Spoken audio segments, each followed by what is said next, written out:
Sean Franklin and Nicole Smith from Blood and Iron Martial Arts. Here today to demonstrate some basic techniques.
Well, the thing about is the sword historically weighted, first of all, you have to establish what is the correct historical weight. There was some variance, but we do have a ballpark figure.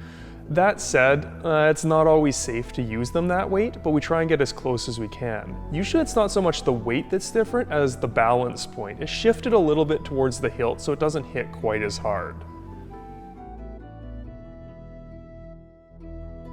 The longsword that we do is not specific to one particular master. A great deal of what we take is from Joachim Meyer, but we do borrow from others as well.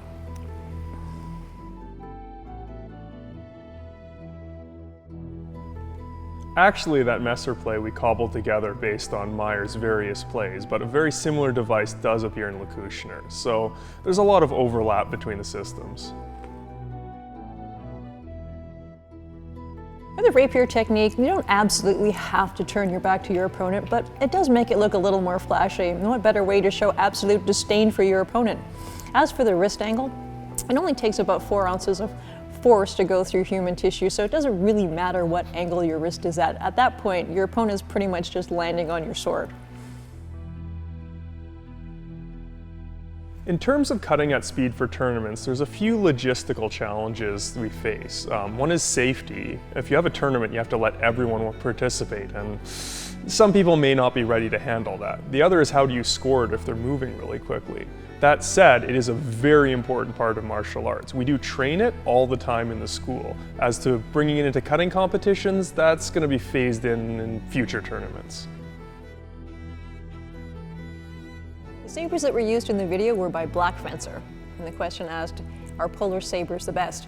Hell yeah! Buy this book.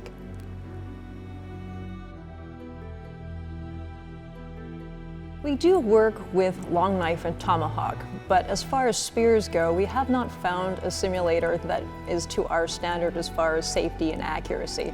So we've put that one on hold for now. As for mounted combat, horses are very large, expensive animals. We do not have facilities to study mounted combat at this time.